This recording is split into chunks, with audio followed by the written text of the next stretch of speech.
In 2019, the first Strange Realities Conference took place in Nashville, Tennessee. The pandemic and turmoil the following year could not stop 2020's conference from thriving in cyberspace as a live streaming event. Now, for 2021, the third annual Strange Realities Conference will combine these worlds into a paranormal hybrid event, live in person in Nashville and streaming online. Join us in exploring just how truly strange our reality can be with an interdimensional lineup of speakers presenting unique and intellectual perspectives on magic, mysteries, and the paranormal. Featuring Alan Greenfield, Dr. J. Michael Bennett, a.k.a. Dr. Future, Tim Banal, Soraya Ascaf, Dr. Stephen Finley, Aaron Gullius, Amy Pachula, Brent Rains, Chris Ernst, Heather Mosier, Michael Hughes, Jose Herrera, Joshua Cutchin, Kiki Dombrowski, Nathan Isaac, P.D. Newman, Steven Snyder, a.k.a. Recluse, David Metcalf, Timothy Renner, Steve Stockton, and Ren Collier. Tickets available at strangerealities.com. It's going to be amazing. Well, welcome to the Conspirinormal. You'll hear me say that again, but we just did an interview with Jonathan Vankin, and you guys are going to hear that in a little bit. But I thought that I would talk some about my experience that I had over the last couple of weeks. So you guys may have noticed that I've sounded a little ill and under the weather on the last episode. Yeah, I don't know. It was tough editing all your sniffles, man. Yeah. You had to tell me at one point just to mute myself because of all the sniffles. So basically what happened, we're recording this on Wednesday, September 1st. Basically what happened was last week on the 23rd, I started feeling a little bad, and I had basically what felt like to me like a sinus infection. I had like some congestion, a cough, a little bit of a sore throat, not too bad. And I really felt like I could have probably have gone into work that night. I've gone into work sick as a dog before, but it being the time of COVID, I didn't think that was a good idea, especially after I took my temperature, and my temperature was about 100 degrees. So I decided to stay home, and I'm glad that I did.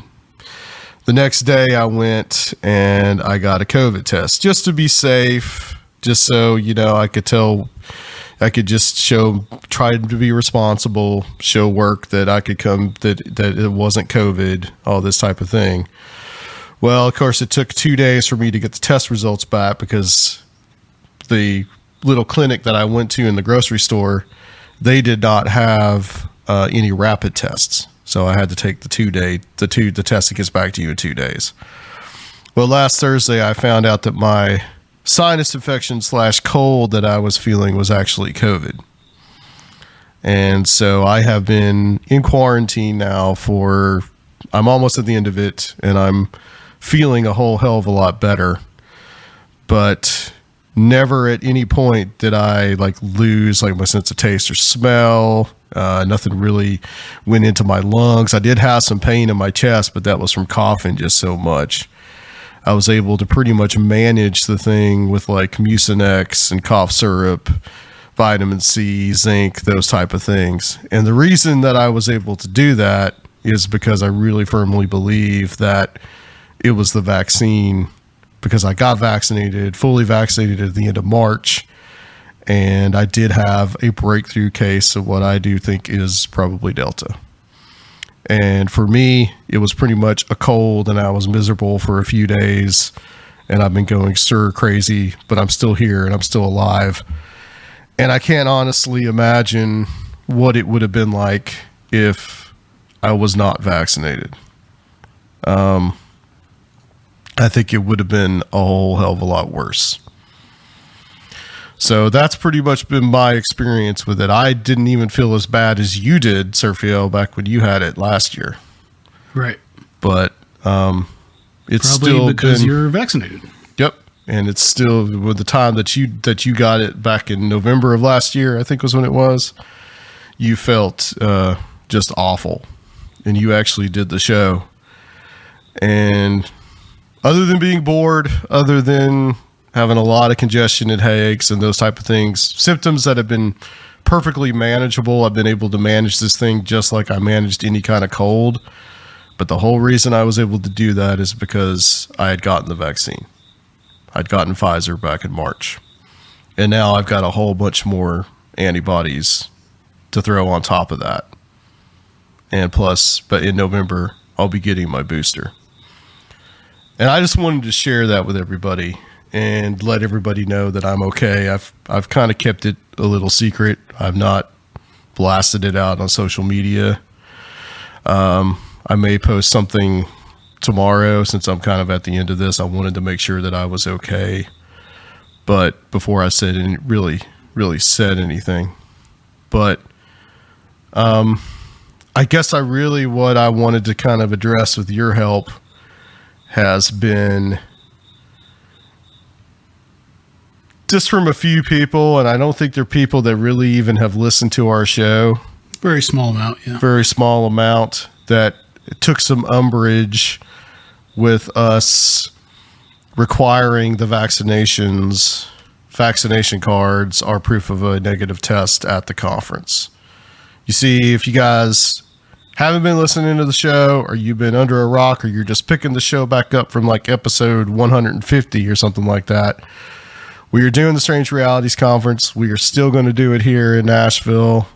Some of the speakers are going to be here in Nashville. Some of the speakers are going to be in the cyber realms, but we are still doing it. And we felt, and we came to this like it was a real difficult decision because we really didn't want to do it, but we felt that with COVID just like raging as much as it has been in Nashville, that it made sense for us to ask for those proofs, those two different proofs, and then also to like actually just go ahead and limit the in-person attendance, which is about 40 people, of which we sold, I think, about 25 of those tickets so far as of this recording.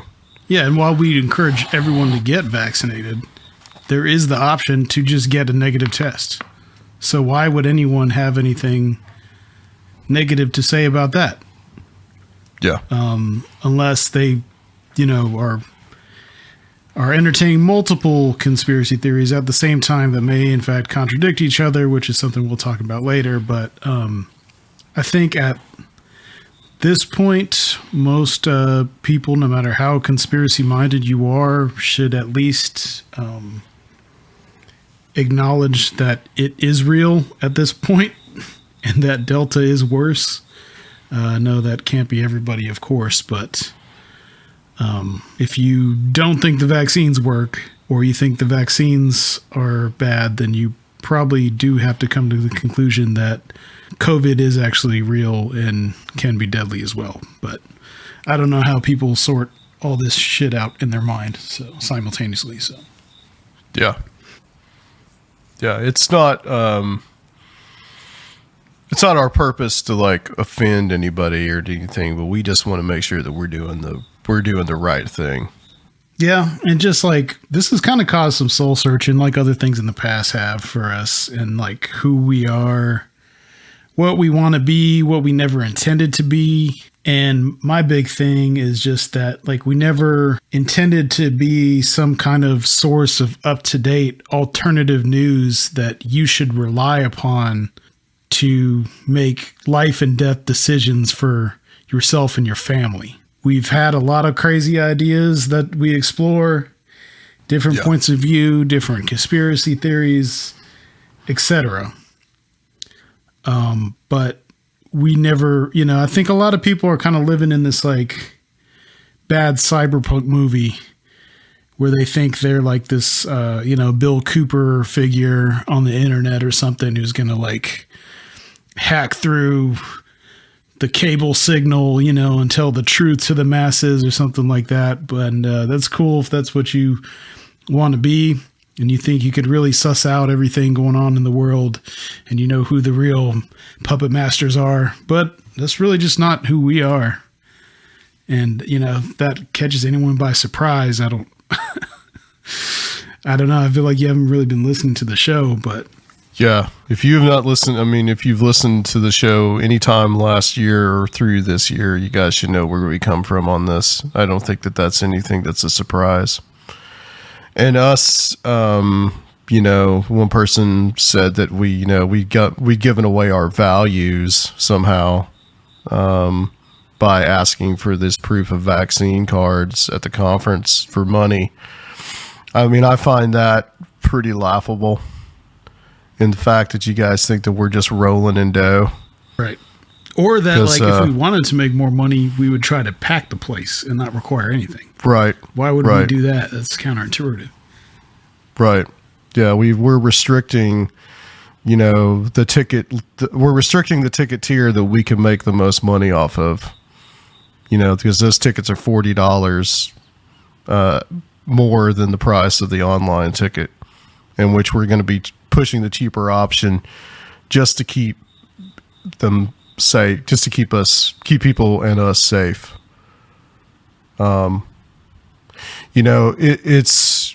It's really bizarre and really surreal to see these type of comments on our stuff. And it hasn't been many. It's just been a couple of the people that decided they wanted to put their 50 cents in. It's really bizarre and surreal for me to be sitting here dealing with having COVID. And to be honest, even though that it was a cold, I was still monitoring myself and making sure that I wasn't going to take a turn for the worse, because you don't know what could possibly happen. But I was okay. But it was a surreal damn experience to be dealing with that and seeing these, seeing those couple of posts on our YouTube channel or Twitter or whatever.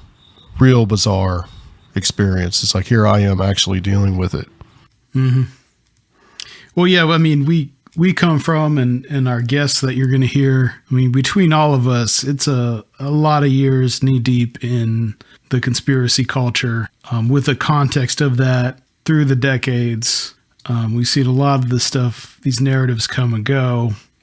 It's just wild to think that we're just being apologists for whatever nefarious forces of the New World Order, or that we're authoritarians, which is the furthest thing from, what both of us are. And, like I said in this episode, you'll hear we're not trying to be draconian by requiring this at the conference.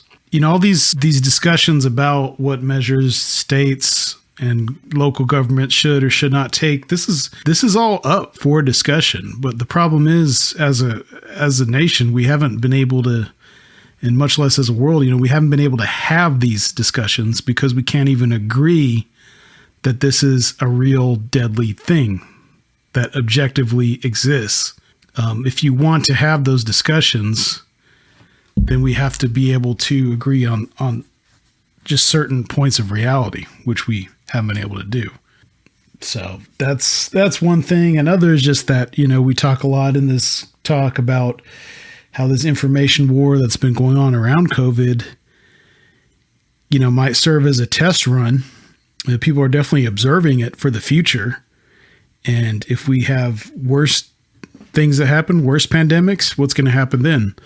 If they've, people have learned how to just destroy the information ecosystem for any kind of collective effort that we have to do as a country. Say, in the next decade, we are asked to come to assist an ally that we made promises or something like that. What's the first thing that a rival foreign power would do?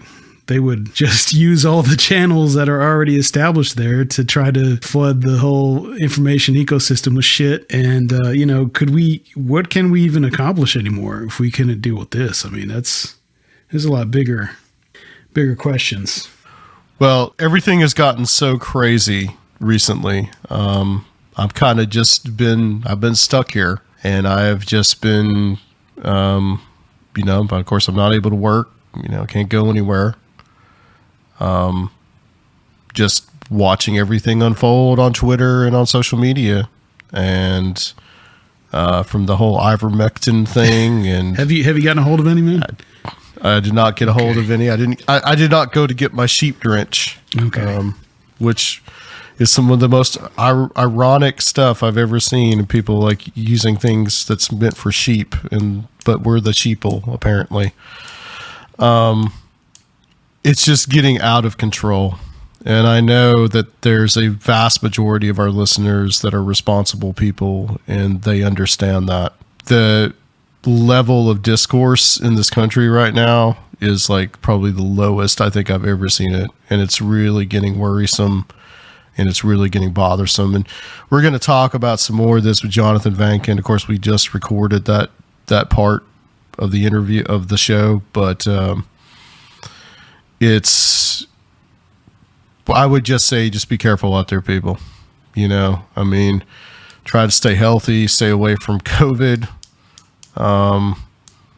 Because, you know, even though like I'm fine and everything, it's been a big kind of interruption to everything that I've wanted to get done and these type of things. So, you know, it's just, you just stay safe out there. You know, that's the main thing. And us wanting to keep people safe at our conference and not wanting to get people infected and these type of things, even though there still may be a chance of something like that happening. Because we know there's certain things that cannot be controlled. So, you know, but we're trying to do the best that we can. This conference is a labor of love. It's not something that we get a huge monetary boon out of. We're not making millions of dollars. And every penny that we're going to make off of this thing is going to go right back into next year's conference. So, yeah, we haven't lost our quote unquote values that I don't think those type of values we never have. And those are not the values that I want to have. So there you go. There is some hindsight now to this that has been going on for this long, and you can see the evolution of these conspiracy narratives around COVID. You know, first it started with the Chinese bioweapon, which I think the jury's still out on. There's a lot of weird, interesting things. I'm sure that can be further explored. Who knows? But it was a good way to, you know, stoke some nationalism. Of course, the last administration really used it for that purpose. But then came, you know, the idea of the discussions around what are we going to do about it? What measures are we going to have to take? There was no vaccine in sight yet. And that's when the whole, you know, it's not actually dangerous conspiracy theories started, relying on what was supposedly, you know, widespread statistical manipulation. And so that was the conspiracy theories against the lockdowns, against the masks, and was probably more about certain forces resisting the widespread government assistance that a real lockdown would have taken. But then came the vaccine and the anti-vax shit started. And so either COVID doesn't need a vaccine because it's not a big deal, but now a lot of the criticism of the vaccine is what's happening to you in these Delta cases and the fact that some people are still dying and things like this, and relying on the same statistics that are being accused of being manipulated at first. So like this, it's just crazy, man. There's so many loops in all this, and it's so self-generating. And it's getting to the point where, like, no matter what comes out, no matter what the truth is, there'll be another explanation, another conspiracy theory. It's just like we have enough hindsight now to see how these ideas have been evolving in individuals. So, you know, there's enough there to really start picking this stuff apart and realize that, you know, the majority of it is total bullshit.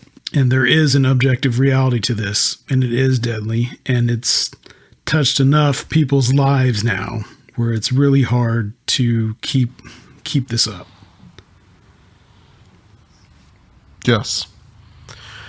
And you bring out a good point, because I know one thing that people are going to say when they find out that, like, oh, well, Adam, you know, you got vaccinated, you still got COVID. And it's like, yeah, I did. I had cold-like symptoms for a week and a half. I'm still dealing with a cough. You can probably hear it. But that's all I had. So the vaccine does work.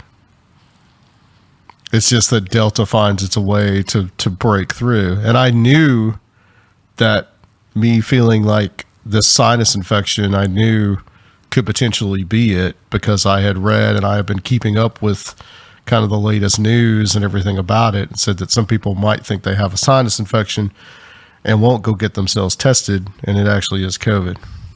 So the numbers are probably a lot larger than even the supposedly manipulated yeah, I feel statistics. that I'm living proof right now that the vaccine does work. So much so that I think it finally convinced my mother to go get vaccinated. It had to take me to get COVID, which is not something I ever wanted, and that I tried to avoid for a year and a half.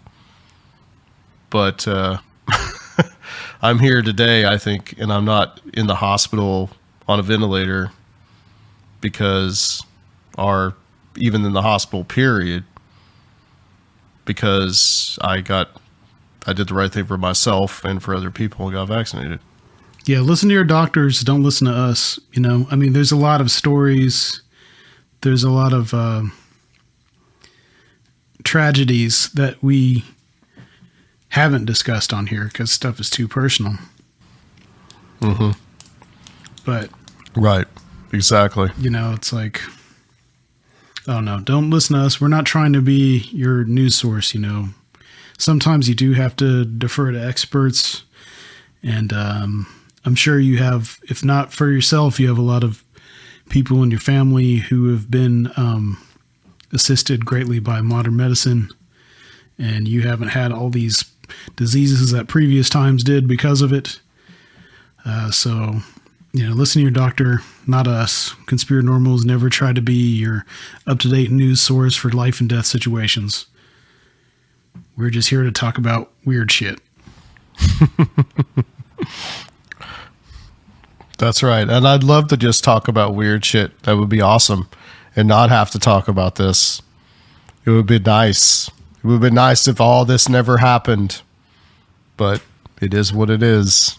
So, all right. I think that's it. Is there anything else you want to say? No, leave it at that. Check out this Okay. awesome interview, Jonathan Vankin. All right. Awesome. Thank you guys.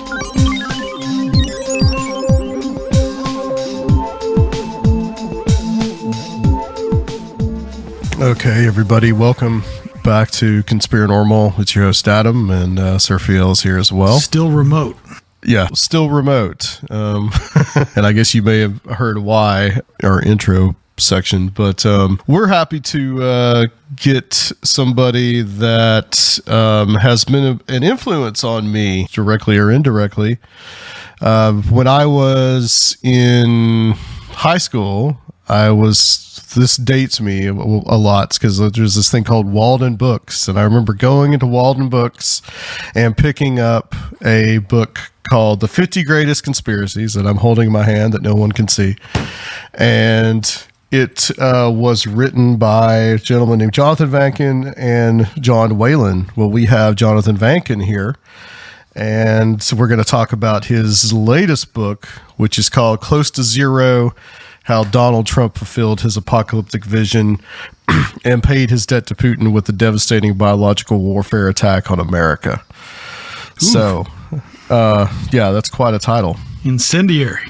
And I guess we're going to find out all about that. It's a great book. I read it over the last couple of weeks, and it definitely gives you some food for thought. But Jonathan, welcome to Conspirinormal. Hey, thanks for having me on. Excited to be here. Yeah, it's great to have you. Like I said, I'm a big fan. That book probably was the reason why I got interested in a lot of this stuff to begin with. I was telling you earlier that I used to go in the bookstore because I didn't have any money to actually buy it, and I would just sit there and read it. And that was kind of like one of my first time I'd ever heard of something like James Shelby Downard was was from your book, and which, you know, of course, that kind of was in a weird way brought me and Serfiel together later on. but also just things like about like The Godfather Part 3, the real story, Jim Morrison survived his death, those type of things. And that book is actually, you said it's had a whole bunch of different versions over the years. Yeah, I guess it went through 5 editions. So it was the 50, the one that you had there. And then about a year later, we did, Waylon and I did the 60 greatest conspiracies of all time. Basically just added 10 new chapters. And then we did the 70, then the 80. And then the publisher wanted to go up to 100. So they renamed that book The World's Greatest Conspiracies. So we skipped 90 and went straight to 100. And the book became The World's Greatest Conspiracies. So they're still available out there somewhere if you can find them. Yeah. Probably on Amazon somewhere. You know, I'm glad you finally were able to afford it. Yeah. Well, like I said, I've had it for like 24 years, and it's one of those things that I will pick up every now and again and just read for fun. So it definitely has its staying power for sure. We were talking a little bit before we just kind of get a pre-show banter. Being the guy that wrote one of, I guess, pivotal book for myself, and here we are all these years later, and we're just kind of dealing with like all this kind of like craziness with the conspiracy theory world and all this. Like, how do you feel about what's going on now? Well, you know, like I was saying to you before, sometimes I wonder if like all this insanity is like not in some tiny way like my fault. Because, you know, I know people read the book back in the 90s, that book, the one you have and the previous one, which I did just by myself, called Conspiracies, Cover-Ups, and Crimes, where, you know, in that book, which I, you know, published a long time ago, speaking of dating oneself, you dated yourself, you really dated me. But but I published that book, I guess in 1991, that first one. And the whole idea of it was to, you know, explore this world and talk to a lot of the people who then were sort of the big names, if you will, in the conspiracy theory scene, I guess you'd say, if you can call it that. But I did it from, you know, across the political spectrum. I talked to people who were sort of left wing, right wing, whatever, and then I tried in the second half of the book to sort of go into their heads and research these things for myself and kind of make myself a conspiracy theorist as well and see how that went. So I think a lot of people took it as me saying all this stuff is true, which I wasn't trying to say, but I was trying to kind of do a mental experiment and, you know, kind of open people's minds. Because the difference was back then, and again, we're talking about like the early 1990s, things were really different in that I felt anyway, that at that time, conspiracy theories were sort of a way of, you know, not I wouldn't say speaking truth to power, because they're not necessarily true, but they were definitely a way of questioning authority, right? They were a way of sort of looking at things from this weirdly different, radical way and kind of poke holes in like the consensus reality and the you know, the reality we're fed every day by the mainstream media and educate and so on and so forth. And I really thought back then, you know, conspiracy, and I think it was right back then that conspiracy theories were a way of challenging that, you know, sort of like shaking you up and making you look at things a whole new way. And even if you didn't become a conspiracy theorist, maybe you wouldn't necessarily ever, you know, be quite as accepting of, you know, the propaganda that we're surrounded by every day as maybe you were before. Now, whatever it is, 30 years later, I think the conspiracy theories, if you want to call them that, are the propaganda. Right. And they have become the tools of authority and the tools of power to, you know, manipulate the population or to, you know, brainwash you if that's, you know, if you like that term. Mm-hmm. And I think they're being used that way. So it's just a whole new corruption of conspiracy thinking. I think that, you know, it's, you know, I never really, not that it's never been used that way before, because it certainly was, but more on much more small scale, at least in this country.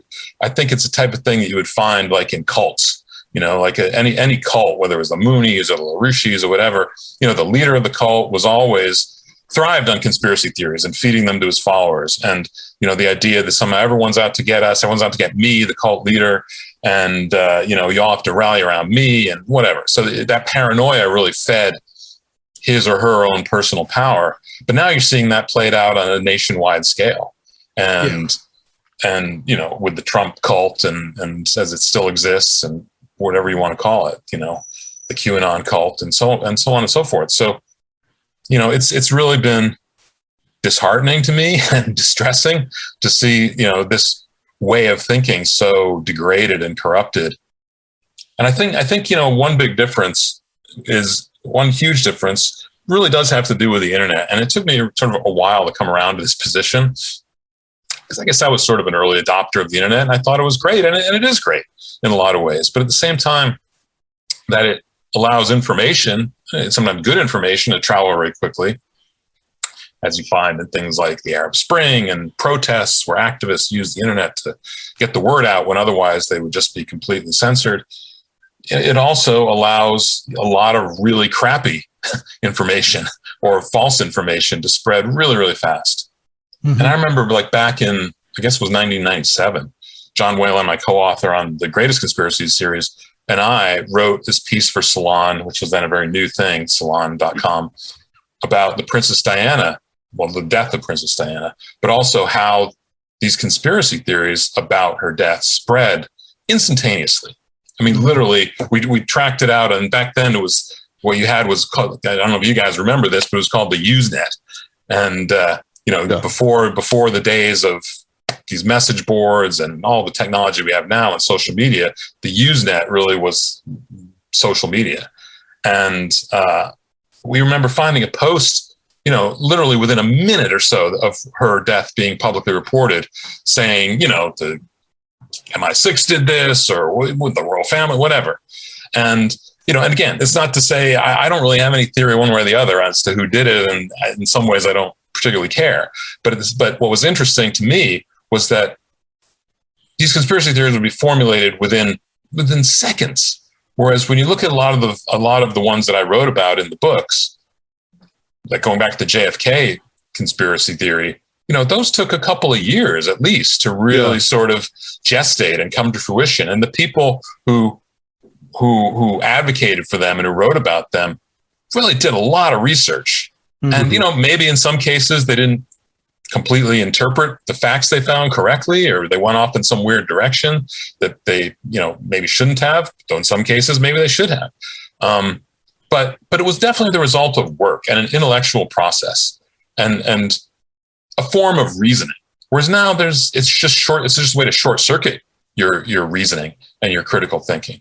You just immediately latch on to whatever, cliche or paradigm is out there about, who did this, who did that, don't believe the media this, don't believe this. And it's just, and that's where it becomes propaganda. Because to me, one of the main purpose of propaganda is to short circuit your rational thought. So you don't ever question anything. You just sort of accept what you're fed. And that's what's going on now. And it's, it's a little depressing, to tell you the truth, to me. Well, it's the internet decontextualizes everything. So before, maybe, you get introduced like Adam reading a book like yours, and then you look up authors, maybe you get some zines, or, end up, checking out some alternative information sources, newsletters, radio programs. But you're in like an ecosystem then that has some kind of context and different perspectives. But like now, everything is just out there with no kind of bumper to it, no barrier, and it's just consumed by people who have no context with where these types of ideas come from. That's a great point. I think. Sorry, I didn't mean to interrupt you, but I was just going to say that's a really great point. That there was a context to it in those days, and you did. Even in my books, I included a lot of endnotes and footnotes and sources. So it's like, if you read the chapter on, I don't know, JFK or whatever, there's sources listed at the end, and maybe you'd be curious and maybe go, I should read that book. I should read that book. And then it builds on itself. It's not just somebody telling you what to think and then you repeat it, because some weird so-called inside source on the internet told you that it's true. It's, good Lord. Like now, literally, a meme a picture and some text. And that is all that it requires to spread like a virus. Nothing complicated. Right. Exactly. We had a few years ago, we had Ken Thomas on. We talked about his book called Trumpocalypse Now, which I guess kind of in many ways really kind of explores the same kind of territory that you explore in Close to Zero. But I mean, his whole thesis of that was that conspiracy theory had just basically been co-opted by the right wing, essentially, and was being used by the Trump campaign in a way as a political tool. I'm curious, just if there's a point that you can see where things really kind of started to really shift. That kind of like, I don't really want to use the word innocence, but I guess it lost its innocence. It's lost its sense of fun, and has now become much more serious and a problem. Well, I mean, I think the Princess Diana thing that I just mentioned was something was an inflection point. I think it was just a few years later, maybe just a year or two later, with the TWA 800 crash, was the same thing. You know, you had all these conspiracy theories circulating on the internet within minutes of, this unfortunate plane going down. So I think, there's were one of the first times that you saw this type of thing circulating at this lightning speed, thanks to the internet. But I think, I think when do these really start to take hold as propaganda tools? I mean, probably, you could, it's hard to pick one point because really that goes back a long, long way. But in terms of what we're seeing now, modern day, I would trace it maybe back to the Clinton era, really, where you had all these and you still have them, these conspiracy theories about the Clintons. And again, this is not to say one thing or other about the Clintons, this isn't an endorsement of them, just to say that a lot of these conspiracies about Bill and Hillary were insane. These conspiracy theories that were all about, the Clinton kill list and the drug dealing and all this just crazy stuff that had nothing to do with anything. You can make a lot of legitimate criticisms of Bill Clinton or Hillary Clinton, or you can say a lot of good things about them, but that stuff was just nuts. But yet I think that's where it really started to take hold in terms of being this kind of, right-wing propaganda, I guess you'd say, this sort of mechanism of control where you're really trying to cut out any actual debate about anything that's real. It's like, all right, you don't like Bill Clinton, let's talk about his policies. Let's talk about things that he's done or hasn't done. Let's talk about his belief. It's like, but it's none of that. It's like, oh, let's talk about how, the Clintons murdered Vince Foster. Well, whoa, hey, that's evil. That's terrible. And so immediately your thought process is just sort of, like I say, short-circuited, just cut off. And I think probably I would go there if I were to say that's the real kind of turning point to become where we are, to get to the point where we are now. And since then, it's just accelerated. It's accelerated partly thanks to the internet and just partly thanks to the circumstances in the country and the politics of the country. And certainly, in the Obama years, you saw it. You can't really get away from the fact that a lot of what we're seeing now is just some other expression of racism and anti-Semitism. These things go back a long way. And I think the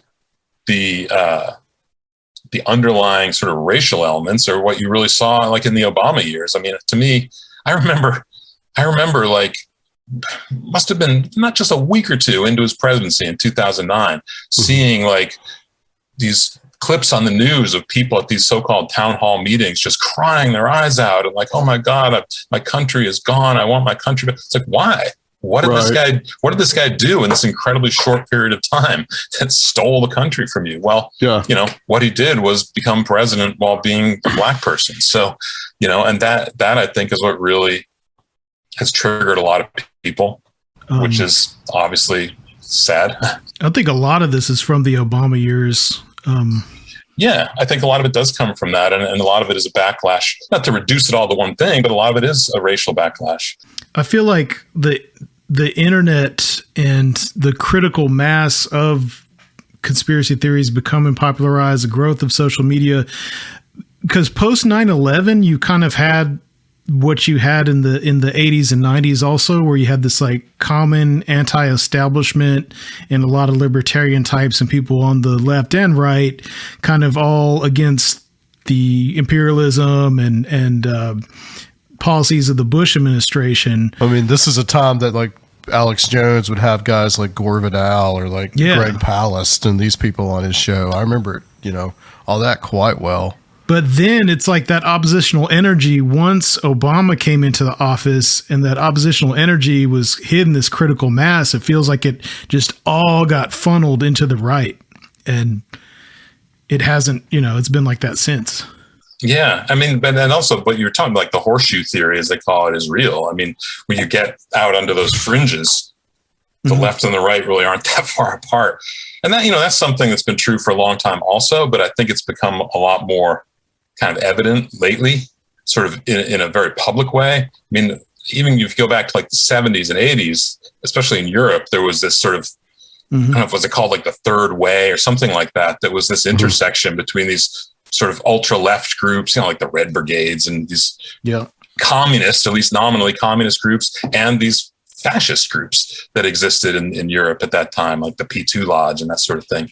They had a lot of common interests and sort of cooperated on various acts of terrorism and sabotage and sort of. So there is that weird nexus between the extremes of politics, and it's hard because it's like, on one hand, it's like I don't particularly like being labeled a quote unquote centrist. I mean, I never thought about myself that way at all, but once you get onto the far fringes of these ideologies, it just gets really dangerous. And I think it's not so much about an ideology of centrism or leftism or rightism. It's just about using your brain and using your critical thinking capabilities if you have them, right. Which unfortunately a lot of people. That seems to be a real problem, is that critical thinking really isn't taught very, very well anymore. And then people get on to, we had Eric Davis on the show not that long, about last year, towards the end of last year. And he was, he talked about how people are basically have come into their own kind of like chapel perilous state now, especially since, we had the lockdowns and the quarantines and, people just got so just wrapped up into the internet was always there, always pervasive.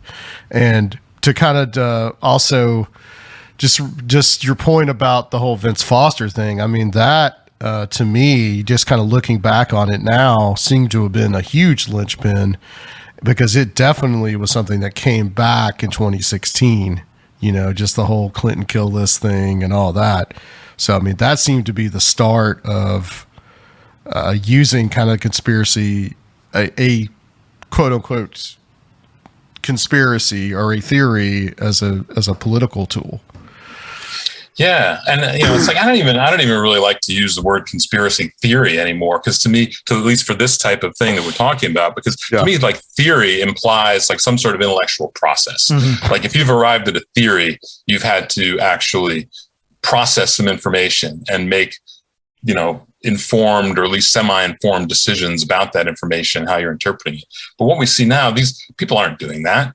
It's just a knee jerk. It's just, they're being fed some sort of propaganda and they're regurgitating it. That to me isn't a theory. That's sort of, I don't even know what you would call it. Just conspiracy beliefs or conspiracy propaganda or something, but they're not really theories. They're not testable. You can't falsify them. It's almost just like an alternative news thing. And there's a big difference between like what we do, which is just explore ideas, a lot of them with historical hindsight, to make things clearer, versus that and like your Bill Cooper types or your firebrand, guy on the radio or whatever who's fighting the power and, giving you, a lot of people are wanting these like up to date blow by blow analysis of everything. And just like, how can you really parse things out, when they're demanding such immediacy? Like, exactly. You can't. It's just, you have to take a step back to really get a good idea of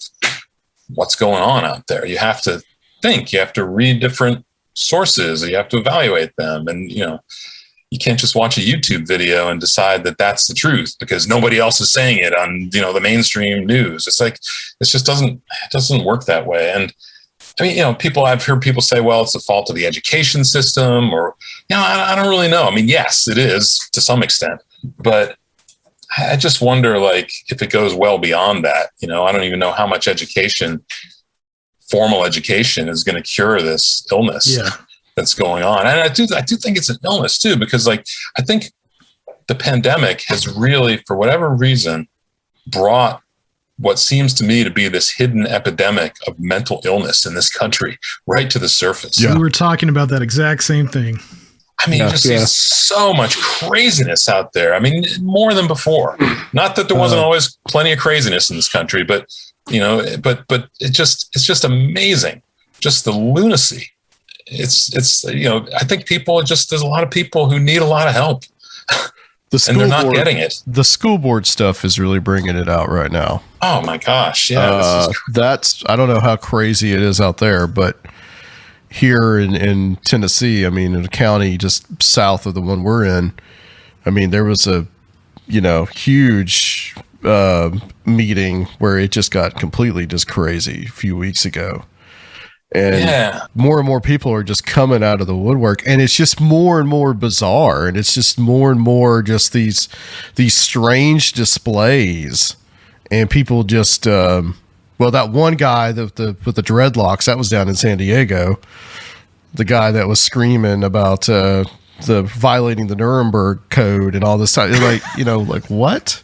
Yeah. It's been a lot of that. I mean, here in California, here where I am, which is in Los Angeles County, not as much. I mean, I haven't heard too much of that stuff. I mean, there's some for sure, but I haven't heard too much of that sort of extreme craziness. If you go a little south into Orange County, particularly the city called Huntington Beach, you hear about, that's been like a real sort of center of the whole, like, anti-masking, anti-everything, COVID denying, the whole thing. And then you go even further south towards the San Diego area.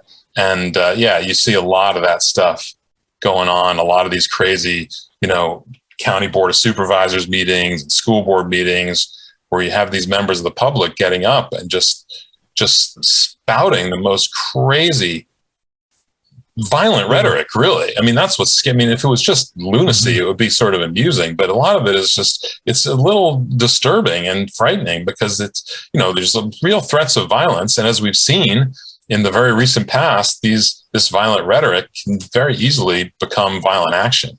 And, we were kind of lucky on January 6th that more people didn't die, that it wasn't more of a bloodbath, but the next one could be. And who knows what's going to happen? It's definitely, a really perilous time here in this country. So, and like I say, it is everywhere. It's not just in the southern states where you guys are, but it is out here too. Mm-hmm. And, even in deep blue California. I mean, look, in 2 weeks, we've got this ridiculous recall election for our governor and somehow these people managed to get this recall vote on the ballot. And the way the recall is done out here, there's really no other state other than Colorado that does it this way. But there's 2 votes, right? So the governor, Gavin Newsom in this case, essentially runs against himself. So you have 1 vote where you vote yes or no. And if you vote no, I don't want him recalled. If he gets 50% plus on that, it's okay. He's still the governor. But if he gets below 50%, then there's a second list of candidates that does not include him. And whoever gets the most votes wins, no matter how few it is. That's crazy. It's just insane. And I don't know how much of this you follow, but the guy who's leading and who almost certainly, if Newsom does not get to 50%, the guy who's leading is this guy named Larry Elder, who is a sort of right-wing extreme talk show host who's been around for a long time, but has gotten further and further and further out there, as a lot of people, I think, during the Trump era did. It's like, people who already were kind of far right just went totally off the,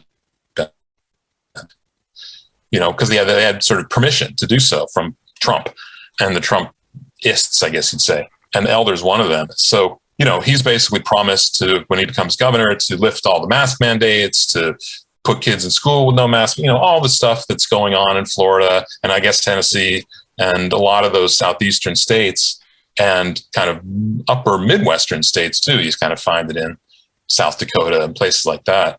I mean, California, the most populous state in the union with 40 million people, is going to be like that if this recall election doesn't go the way it should. And it can, and literally out of these 40 million people, probably it would take maybe 1 to 1.5 million to elect this guy. It's just madness. And, but it could happen here on September 14th. And, obviously we're all hoping, well, obviously not all of us, but certainly everyone I know is hoping that it doesn't happen. And, hopefully it's all about turnout here. If people turn out to vote, Newsom should be fine because he's actually quite popular. But, there's nowhere that's immune from this type of thing these days. This stuff is really adaptable, and like you were mentioning, the marriage of like the extreme right and left in Italy back in the day. Now you kind of have this the conspirituality or new age side of this that have been pushing these anti-vaccine narratives for so long, and now they're really being empowered by this, and then the evangelical side that we deal with here. And it's like they seem like they're polar opposites, but they're pushing a lot of the exact same narratives. And the new age kind of tinge to it, that's a little bit more pervasive out there than it is here. Yeah, you definitely get that. I mean, California is a crazy place, and there's always been a lot of weird stuff that goes on here. I mean, all the things you could hear about lately about Florida, the crazy people in Florida and the Florida man and all, I remember when I was younger, it used to be California that people would talk about. It's like, here's where you had the Manson family, and here's where you had, all these Jim Jones and all these crazy, crazy things. And, it still exists here. I mean, literally right down the street from where I live was the Amy Semple McPherson, her temple, sort of the first real televangelist on the radio. That's not very far from where I'm sitting right now. So a lot of this sort of fringy, new agey stuff does still happen out here. And the anti-vax thing, I think, has really been centered, particularly in Northern California, if I'm not mistaken. It's a lot of it comes out of there. And now a lot of it's on Facebook. You get these groups that are like these Facebook groups that are sort of like wellness type things and like natural parenting and natural childbirth. And you go in them. I mean, I haven't, but from what I've read, you go in them and before you know it, you're sucked into this whole anti-vaccine thing. And somewhere it's like, I don't know, it just makes people crazy. And I look at Robert Kennedy Jr., he's this guy who's like, there was a time when he was like one of the leading environmentalists and was like a really strong voice for, environmentalism and that sort of thing. And somewhere, I don't even really know where, because I don't follow his career that closely, but somewhere he like tipped into this anti-vaccine thing. And now that's all he talks about. That's sort of everything. It's like the anti-vaccine. It's like, I just don't get it. I don't get it. And I don't know where it comes from. I don't know how people get seduced by that this way. I mean, I get where, there was this book, this supposed study that's long been debunked about vaccines supposedly causing autism. They don't. And all that alleged research has been utterly discredited, but yet it continues and people just hang on to it. And I just, it's a weird thing. I don't quite get it. I think a lot of it centers on people thinking that because something is oppositional or alternative, it's necessarily pure. And that's what I don't understand. It's like, they just stop right there. Like, oh, well, this is the real stuff. It's like, well, there's always some motivations going on behind minority opinions.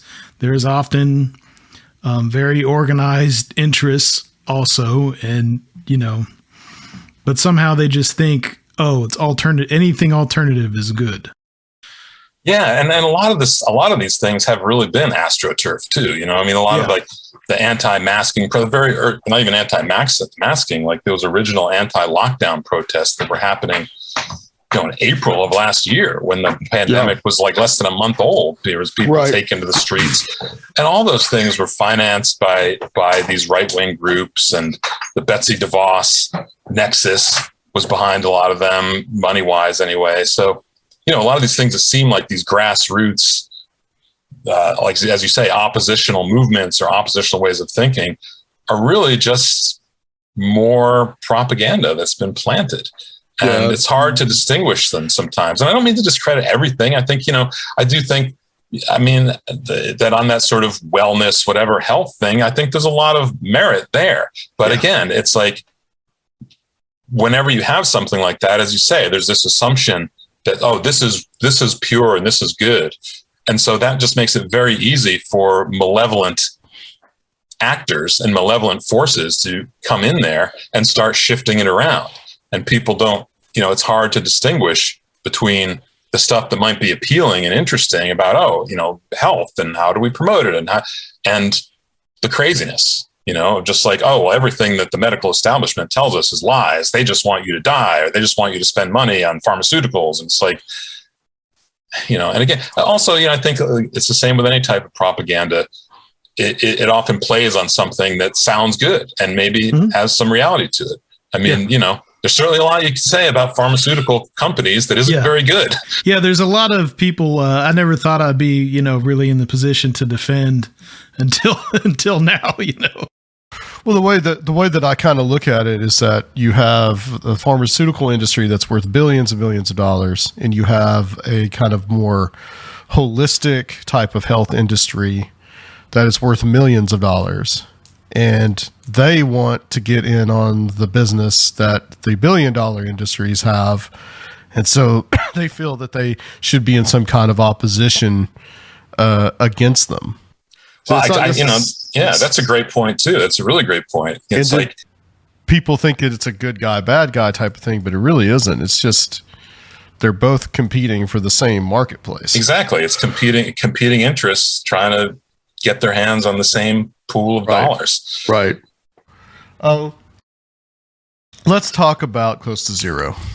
Let's talk about Close to Zero. Absolutely. Currently my favorite topic. Yes. So, what made you want to write a book about Trump's response to COVID? What inspired you to kind of to do that? It was, I wouldn't exactly call it a labor of love, but it was definitely a labor of, I guess you'd say a labor of anger or a labor of passion, because I started writing it I started researching it, pretty early on, like March of last year, and started writing it in April.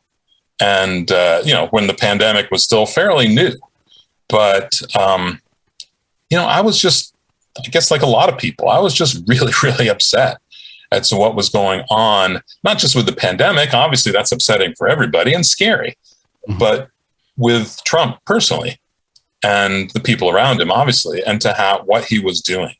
And to me, I just looked at, everything that he was doing, and, it was so often explained in the media as incompetence, or, he just is trying to get reelected.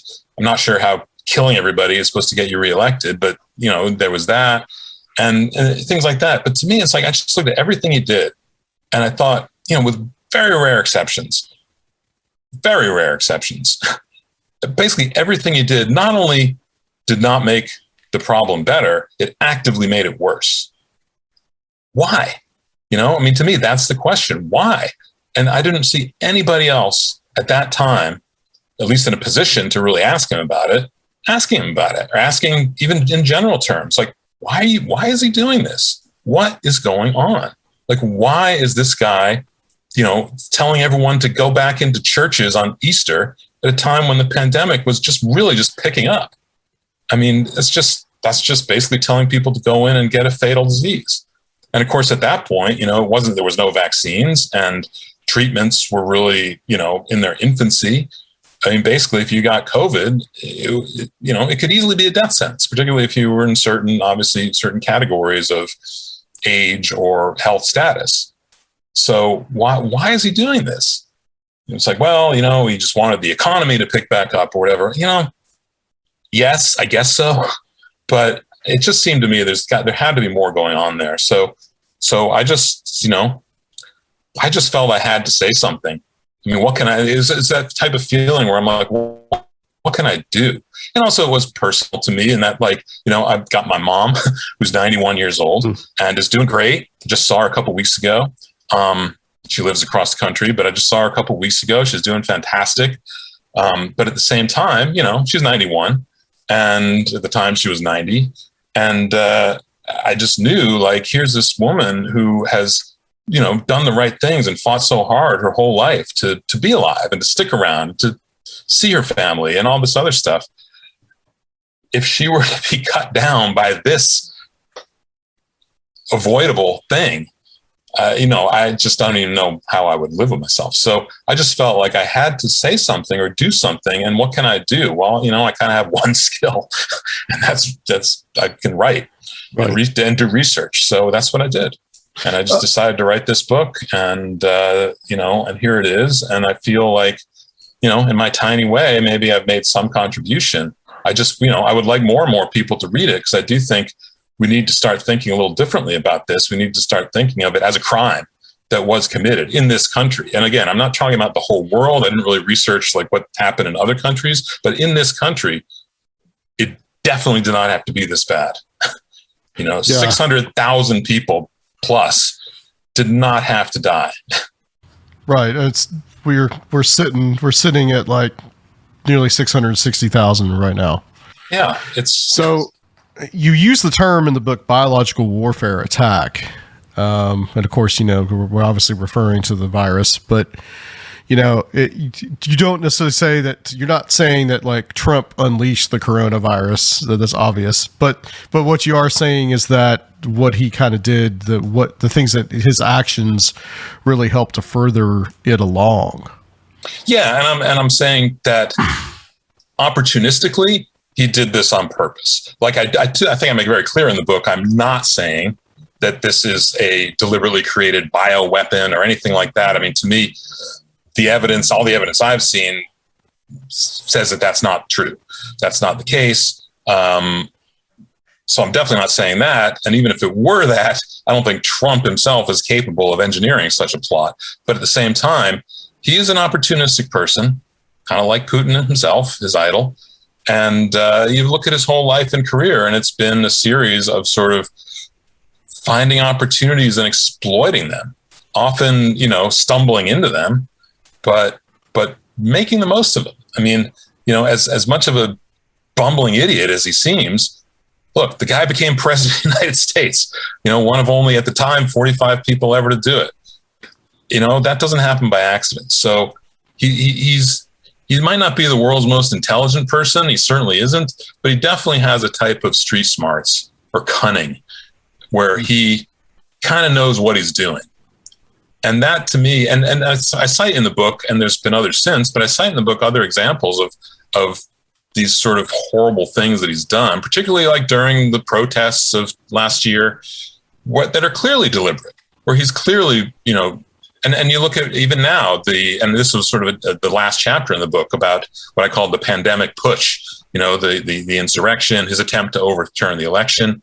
I mean, as more and more information comes out about that, we see how deliberately planned this was and how methodical that he and his cronies were in going about this and trying, fortunately unsuccessfully, but trying to essentially stage kind of a coup and get the election results overthrown and reinstall himself as what would essentially at that point be a dictator. If you're going to do that, you're not a president anymore. There's no real limit on what you're going to do. You're going to be a dictator. So, that was a very deliberate effort. So for me, it's like, I just use that type of thing to show how capable he is of this type of planning and this type of execution of a malevolent plan. And that's why I call it a biological warfare attack. I mean, he didn't create the virus, but at the same time, he used it in a way that I think was consistent with a lot of other things that he did during his time in office, which ran counter to the national interests of this country and probably not counter to the national interests of his patron, Mr. Putin. So, and Russia in general, which he's been infatuated with long before Putin ever even came to power. So, it's a bizarre thing. I think as time goes on, there's going to be historians and investigative reporters who really dig into it, because very few people really have. We don't really know what was going on there. But but we know that something is going on. And I just think this is consistent with that pattern and is probably part of it. And it worked, you know? Well, he was, you know, it came out, I think, in the fall of last year, whenever he had spoken to Bob Woodward, and that he said that he knew that this thing was going to be really bad, and that he knew it was going to be more than just the flu, and it would probably kill a whole lot more people. So he had some foreknowledge, but he still kept trying to like play it down and not take it seriously. You do a good job in the book of tracing how basically, you know, the first George W. Bush had this whole plan, and then Obama had a plan to combat a potential pandemic, but then Trump just kind of pulled that out from under the rug. Well, exactly. And to me, it's like, not that there's a smoking gun in any of this, there's sort of circumstantial smoking guns, but to me, that's the closest thing to smoking guns. It's like, you know, if to counter the argument that he sort of stumbled into this, or was just too dumb to know what to do, or thought it would just help him get elected or something like that, you have to ask then, well, why was he dismantling and his administration was dismantling our defenses against a pandemic, you know, several years before this happened, or at least 1 or 2 years before this occurred? Why was he even doing that? You know, what was going on there? So by the time a pandemic actually occurred, we were in the position where we were essentially defenseless. And that should not have been the case, because it wasn't the case prior to his taking these actions. So to me, again, that's just another indicator that that he had a large element of purpose and deliberateness in how he handled this, and how he inflicted it on everybody. Not being able to openly come to those conclusions, you know, the media was just at a loss and trying to interpret everything he was doing, and like focusing a lot on, I know we talked a lot about how much they focused on his New Thought philosophy from, you know, growing up and going to Norman Vincent Peale's church. And they just kept on polling for anything to explain other than intentional things like you're postulating. Yeah, and like that. I mean, the Norman Vincent Peale thing was kind of like a cult itself, and to me, that's sort of how. I mean, I kind of try to tie that into the fact that he himself became like a cult leader. I mean, he's got his own cult. It's just a very, very, very big one, and you know, kind of like some other cults. Now, a lot of them are killing themselves in his name, basically. I mean, that's what's literally happening. So, but it all kind of ties into what I call in the subtitle his apocalyptic vision. And that he does, and he's made statements to this effect going back again, decades really, to the 80s, where he seems to feel that violence and mass destruction and riots are kind of good things. And that in the end, he will profit from the breakdown of society, from economic collapses, from rioting. And, you know, I cite a whole, in that chat, I think it's chapter 2, I cite a whole bunch of quotes from him that are just on the public record, where he's essentially said this exact thing, that, you know, when things fall apart, that's going to be good for me. So this is what happened again. You know, I mean, things started really falling apart. And why wouldn't he think what he's apparently felt his whole life, which is that, hey, this is going to be good for me. I'm going to come out on top. So, and in the end, you know, did he come out on top? I don't know, but he certainly seems to have come out okay. He certainly hasn't paid any consequences for anything that he did with regard to COVID or anything else. So, you know, I mean, maybe he's been a little bit publicly annoyed by these impeachments, but there was no consequences for him. Yeah, it's not over. It's not over yet, but at the same time, at least so far, you can't say he was really wrong. And if that was what he believed, which I think it is what he believed, that, you know, he will profit from the destruction of society. And that's really what happened. So, you know, that's what I meant by his apocalyptic vision. So, you know, I use those terms in the subtitle partly just to kind of make the book stand out, because I know there's a lot of other Trump books out there, but also because I think like we need to speak very frankly about this stuff. I mean, why not use those? Why are we pussyfooting around this type of thing? You know, why can't we just say exactly what it is. Yeah, I thought he was the one who was all about, calling it as you see it and shooting from the hip, right? Yeah, but we can't do it. We can't do it. Exactly. So, part of my hope is that people will read this and see the subtitle, which I think in the book I explain at some point why I use those words, and for the exact reasons that I just articulated, which is we just need to start thinking about this in a different way and holding him and the others around him to some degree of accountability for this. It's like, how do you get away with this? How do you get away with completely, inflicting this on the entire country for what's now going on to be more than a year and a half, and just be going about your business like nothing happened? It's just absolutely amazing to me. So the main thesis is really that Trump saw this as a way of like causing this kind of like an apocalyptic event that people would clamor for him to lead. Basically, yeah. You make a parallel with Charles Manson in there too, but the whole Helter Skelter thing. Yeah. Yeah, a little bit that. I also talk about Shoko Asahara, who was the the cult leader in Japan behind this is again going back a ways, but 1995. Can't remember exactly what year it was, but but the Tokyo subway attacks. Aum Shinrikyo, I think it was called. Yeah, with Aum Shinrikyo, and which was a doomsday cult, basically an apocalyptic cult, who believed, as Manson believed, that there was going to be this massive societal breakdown, sort of an apocalyptic Armageddon type war, and in the end, who was going to be left standing but Shoko Asahara and his followers. And Manson thought the same thing. After Helter Skelter, he and his followers are going to emerge from this race war where everyone's killed each other and rule the world, basically. And I don't think Trump's mentality is really all that different. Just got a lot more resources. He's got a lot more resources. So, I'm waiting for someone to show me some definitive evidence that he doesn't think that way. Right. I haven't seen it, It's just the positive thinking, man. That's all it is. It's the positive thinking. I mean, he definitely believes in that. I mean, I don't think there's any question. He never will admit like anything is wrong. And I guess that's the one way that he's gotten through a lot of things in his life that shouldn't have gone the way they did. But, it's really complex. I mean, certainly not many people would have survived, but it does help to have your dad give you $400 million when you're just starting out. Bootstraps. Yeah, bootstraps. That kind of helps too. Right. Yeah. I mean, I think there may have been some of that in that he just has this idea of that he just wants to wish something away. Because you mentioned the whole Easter thing, and I remember that where he was like, "Wouldn't it be nice if everybody could get together and go to church on Easter Sunday?" It was almost like he was trying to will it into existence, So he does have that.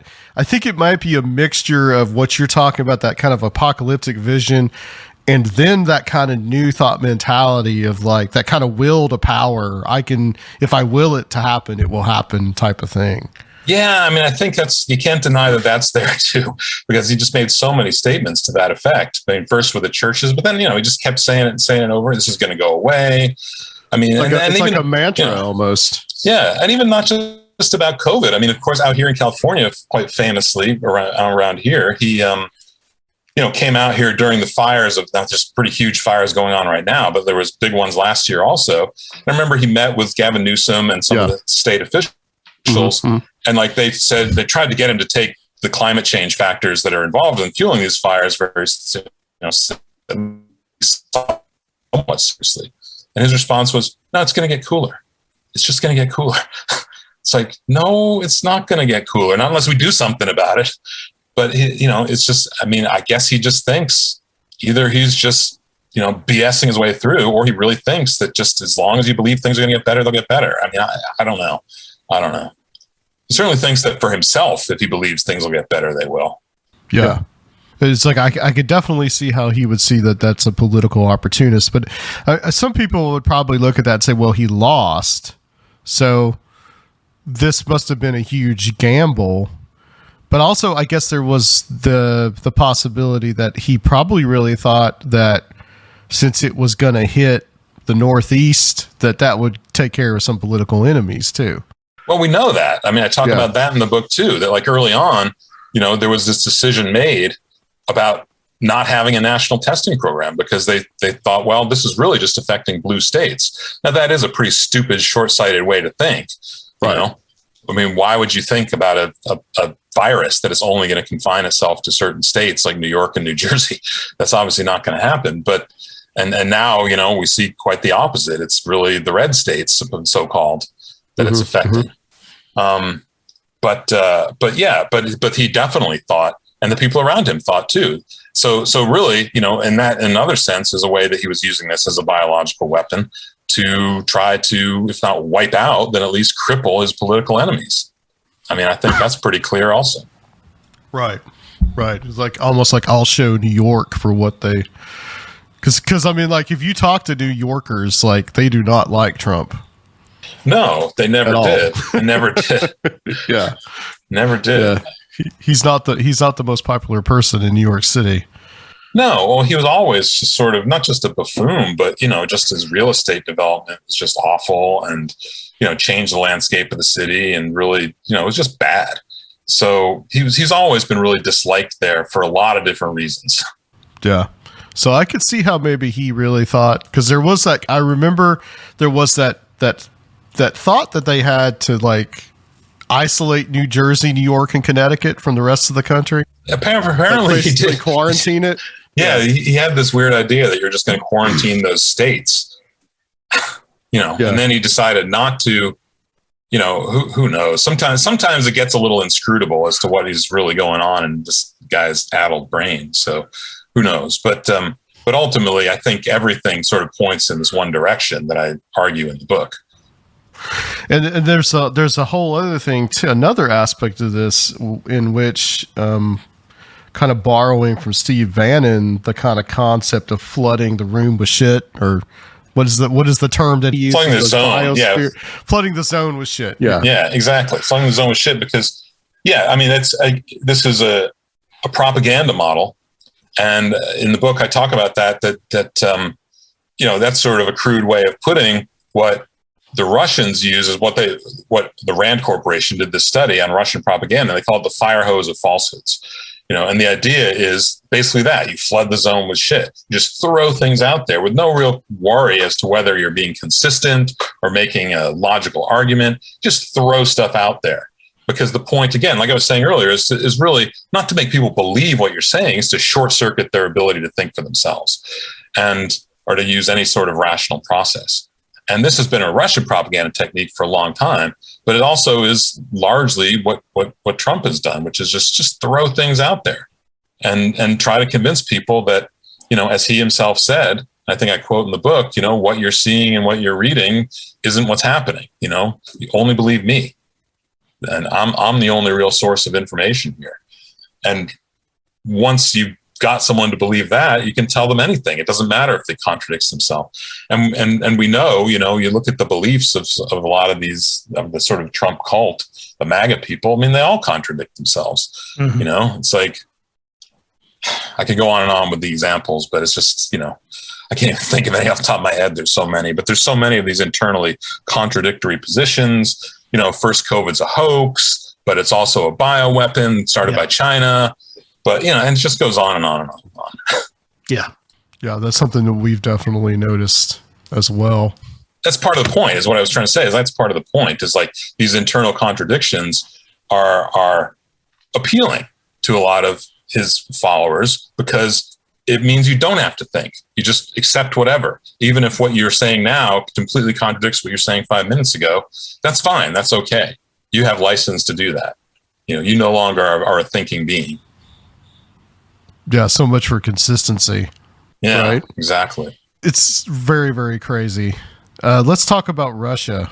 And talk about how at the very early days of the pandemic, before it was even declared a pandemic, Trump had like actually been talking to Putin a lot at that time.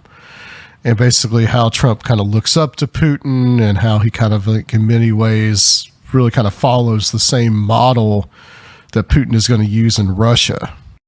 Yeah, well, I mean, one of the first things that I you know, that sort of got me interested in this whole theme of the book was that on, I guess it was December 29th, and this is the beginning of the book, actually. Trump is on the golf course down there at Mar-a-Lago, wherever this golf course is in Florida, West Palm Beach. And he gets a call on his cell phone, and it's Vladimir Putin. Like, why is he calling Trump's cell phone? And this was just 2 days before the Chinese first revealed to the World Health Organization that they had this problem. They didn't specifically spell out that it was a coronavirus, whatever, but they revealed, like, we've got a problem. There's this respiratory disease that's killing a lot of people here in our Wuhan province. 2 days before that, Putin is calling Trump out of the blue to talk to him about what? I mean, the official story, the story that was in the readout of the call, was that he was calling to thank him for America's help in thwarting some terrorist attack in Russia. Maybe so. But I just find it really hard to believe that this coming pandemic would not have been mentioned in that call, because, as much as we worry about China and Russia and spying on those countries, it's like Russia and China have, I think it's the world's longest common border. And they've always been historical adversaries. They've kind of cooperated a little more in recent years, but they're historical adversaries for centuries. And it just is inconceivable to me that the Russian intelligence services would not have known what was going on in Wuhan, would have reported that back to Putin, and, he would have reported to Trump. And I think it's pretty clear that the Russian intelligence services knew about it because our intelligence services knew about it. So even if Trump wasn't necessarily paying attention to U.S. intelligence, as he often, was very derisive of U.S. intelligence, he definitely paid attention to Putin, who clearly paid attention to his own intelligence agencies, himself having been a part of them for most of his career until about 2000 or so. So I would like to see someday an actual recording or transcript of that phone call. But then that was just the first phone call. I mean, they ended up speaking, I think it was 9 times in the first 4 months or 5 months of the pandemic. And again, why? Why are they talking so often? Like, that for any two world leaders in any situation is a lot of time to be talking on the phone. I mean, most world leaders just don't speak that often. There's no reason to. They have their own countries to run. So, I mean, I was just asking, what the hell are they talking about? And at least in 4 of those calls, the official readouts did say they discussed the pandemic, but it doesn't say exactly what they discussed beyond, like, ways to mitigate it or whatever. So, I would just like to know. And again, I talk about this in the book too. I give some other examples of how in certain situations, we know that Putin has, in one specific situation, we know particularly that Putin has Trump has directly taken Putin's instructions on certain things. And we know how he deferred to him, and that's all quite public. So to me, it's just, again, we're talking about something that's just consistent with his behavior. And usually, to me, the way people have acted previously is the way they're going to act in the future and the way they're going to act in the present. And they're talking 9 times during this pandemic. And as you mentioned, I mean, there were a lot of parallels, some differences, but a lot of very close parallels in the way Putin and Trump responded and reacted to the respective pandemics in their own countries by basically denying them. I guess that's the main thing that they had in common, denying them and hesitating on imposing, mitigation measures, they call the NPIs, the non-pharmaceutical interventions. I mean, they both took that same tactic. And maybe Putin took it to a little more extreme. There was like 4 doctors who mysteriously fell out of windows after criticizing the Russian government's actions. But on regard to the pandemic, as far as we know, that didn't exactly happen here. But we do know Trump certainly tried to get a lot of people fired and tried to interfere in the workings of the government's medical establishment, the CDC and the FDA. I mean, he always was poking his heads in there. So he might not have been throwing people out of windows, but he definitely was trying to intimidate people and bend them to his will. So, I did see a lot of parallels there. And I'm trying to make the case in the book without really a smoking gun, because there just isn't one, make the case that there was a real connection between the way Trump had reacted and interacted with Putin in the previous 3 years of his presidency and the way that he did during the pandemic, that there really was a connection.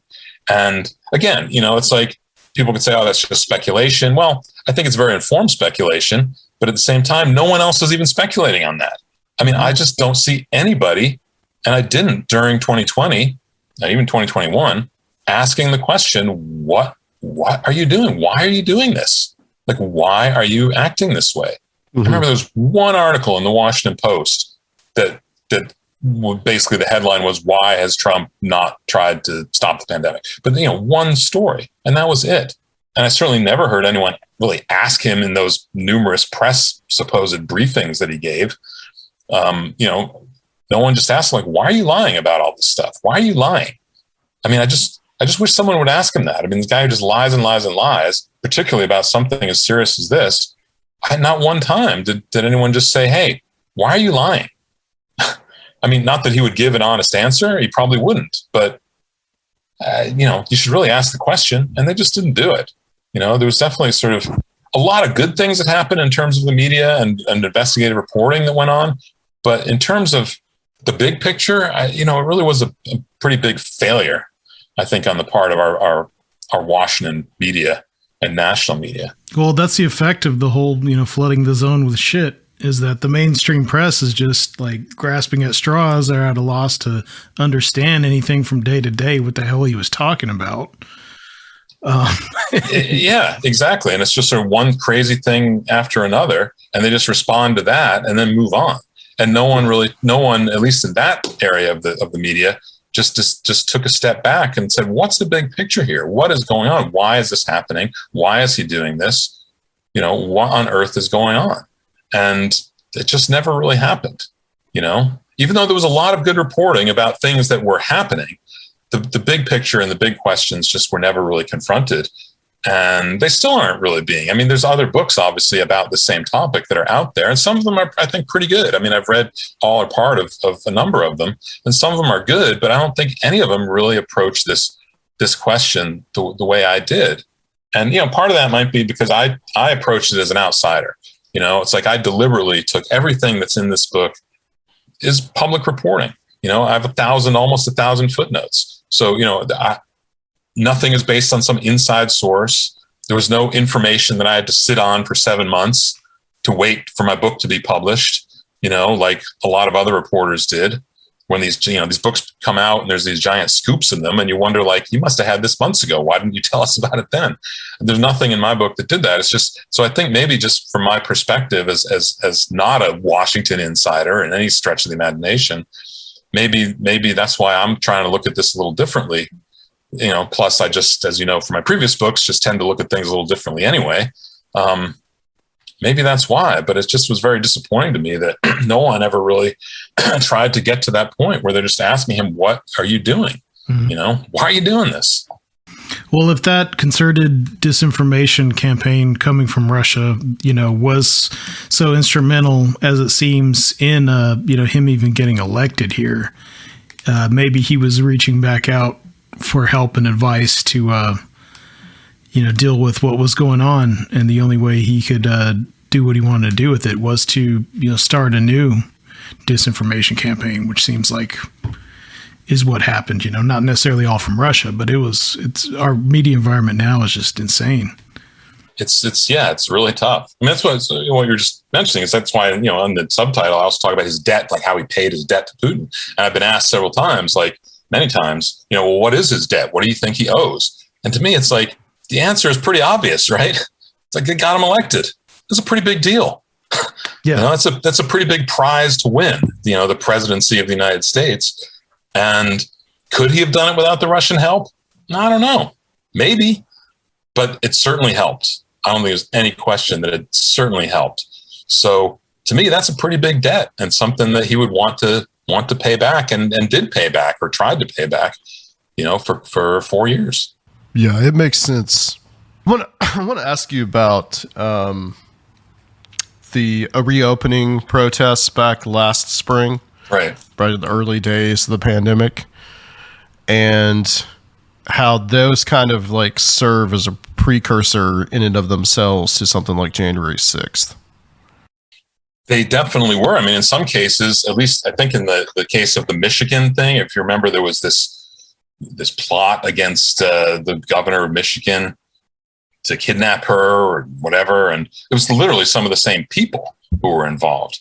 So, Right. and I think this is the type of thing that you're hearing more information coming out about now through some of the prosecutions. Well, there's several hundred prosecutions that are happening of these people who stormed the Capitol, that there was a pretty heavy element of organization by some of these, right-wing groups. And I think what really needs to be investigated is who's behind these right-wing groups, the Proud Boys and all these other groups. Like, who's behind them? They're not operating on a shoestring. Somebody's funding them. I don't have the money to go traveling all over the country whenever I feel like it to do a protest, but these guys seem to turn up everywhere. So, who's funding them? What's behind this? I don't know, but I guarantee you it's something. It's somebody. And so I think, there's more than an overlap. It's really in many cases the exact same people. And all these protests that you saw were really just leading up to this thing on January 6th. And that's probably not even the end. There already supposedly there's some similar pro-insurrection rally being planned for sometime in September that's been reported. I don't have the details of it right off the top of my head, but you could very well see this happen again. And like the violent rhetoric that we were talking about a little earlier in these school board meetings and so on, they're really pushing the limits in a lot of these things with these guys. The other day, there's a guy getting up saying like, well, these school boards, we're going to remove you by force if, you don't do what we want. It's like, that's just fascism. And that's what we're really seeing. And to me, it's all just sort of laying the groundwork. It's laying the groundwork for some future violent action, which, I'm afraid is inevitable. I don't know when it's going to happen, but I just think it's inevitable unless somebody does something to stop it. Yeah. We talked a lot about the 80s and 90s when we were off air when we first got on here, but it's so concerning if things really escalate in the social media environment. What if you had a live streamed Ruby Ridge type incident? What is that going to do propaganda wise? It could, you have a few of those in a month, and I just don't know what that would do to the fabric of America.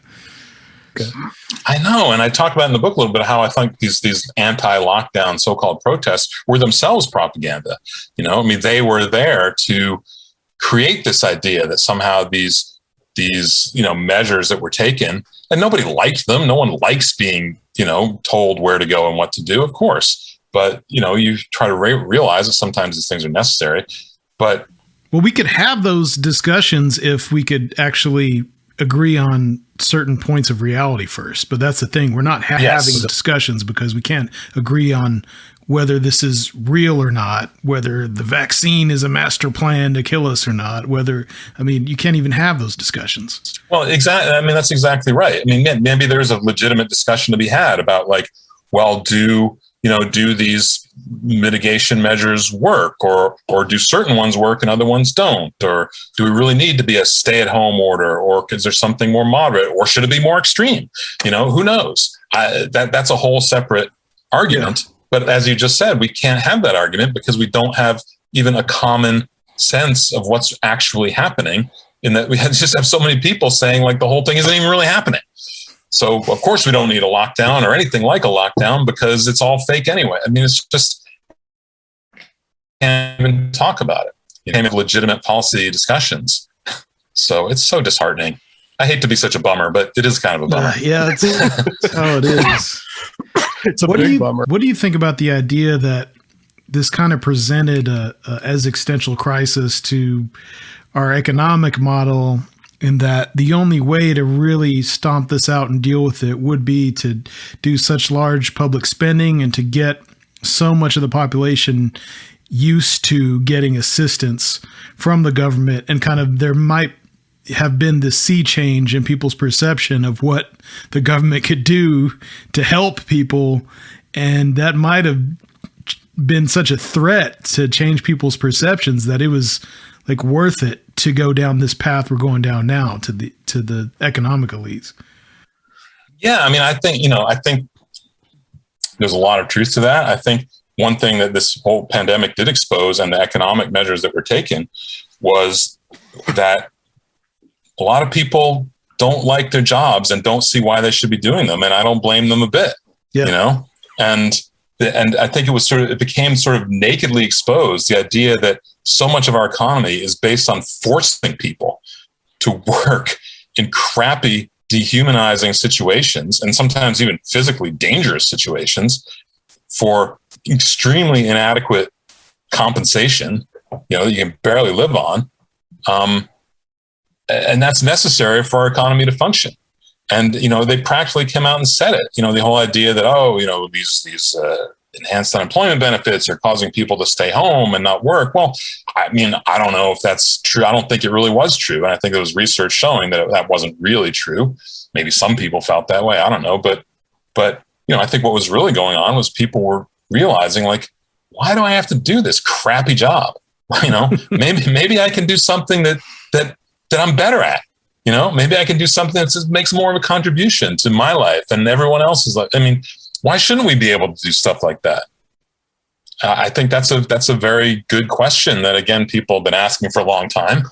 But I think, again, this really sort of exposed how much of our economic system is based on this coercive model.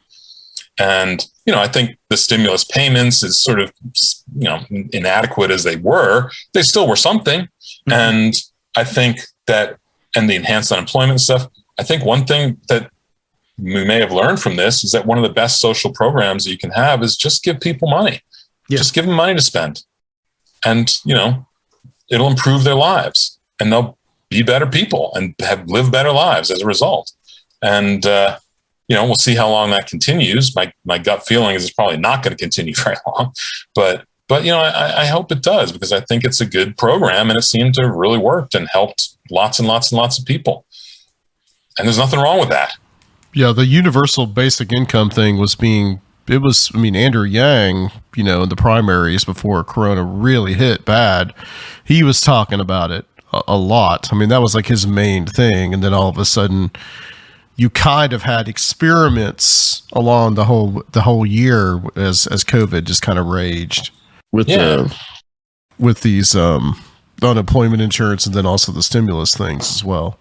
Yeah, and there's been some, even out here in California, there's been some experiments with giving, you know, basic incomes to certain groups of people. I think there's been a couple that have been aimed at sort of adult foster kids who are not kids, but people in their late teens, early 20s, were coming out of foster care into the real world, you know, who obviously have tremendous disadvantages. And the idea is we're just going to give them $1,000 a month and see what they do. And it's so far, it's only a year or two old, but it's worked, you know. I mean, there's good outcomes for a lot of these people who often wouldn't have much of a chance otherwise, you know, because they're coming from such difficult backgrounds and coming into environments where they don't have any money and that sort of thing. It's like, let's just give them money and see what happens, you know. So and again, we're not giving them hundreds of thousands of dollars. We're just giving people enough to get by. So you don't have to worry all the time, because that's that's a killer, stress and worry about money and things like that. It's a very inhibiting force on people's creativity, on your ability to enjoy your life in a very positive way. I don't even mean like a hedonistic way. I just mean like living your life. If you're just worried all the time, it's really tough. Yeah, and there's health consequences to all that too. Yeah, there's health consequences. There's consequences in terms of your productivity. I mean, everything. And you can alleviate that by just giving people money. But, you know, we've always had this ethic in this country that everything has to be based on what someone, quote unquote, deserves. So you don't want to give money to the wrong people, the undeserving people. You don't want to help people who don't deserve it. I mean, but who's judging who deserves what? It's like, maybe just as human beings, we deserve to sort of live decently, and maybe then we'd have a somewhat better society, you know? I mean, it's worth trying. But I think they were just terrified of the temporary measures that could really change people's entire perception, since, you know, we're still living under the shadow of Reagan and those ideas. But yeah, I think that has a lot to do with it too. They were just terrified of people getting used to getting some help. Yeah, I mean, and you saw that in a lot of I don't know, did Tennessee do this? I know a lot of the sort of red states cut off these unemployment benefits early, like back in July. I mean, this is actually, I think they're supposed to end this week, but for everybody. But I know for a number of those states, they were just ended by the governors, several months ago. And that's why a lot of the anger from, the people who were out of work or, saying that this is the lockdowns are threatening my livelihood, because they didn't have a perception that there was an alternative. So they saw it as just, I'm being totally disenfranchised. Like, yeah. But to me, there needed to be more done at the beginning, both economically and in terms of the interventions that needed to happen to slow down the pandemic. Yeah. We never really did. I always hear people talking about lockdowns. We had these lockdowns. We never had a lockdown. I mean, were you ever locked down where you couldn't leave your home? No. I mean, there were countries like in Europe. I mean, in certain countries in Europe or areas in Italy where you were literally not physically allowed to travel more than like 500 meters from your home. It never happened here. Here in LA, it was we were, I think, the first county, maybe in the first city, to have what they called at the time a safer at home order, though it was never really an order. It was more like a request.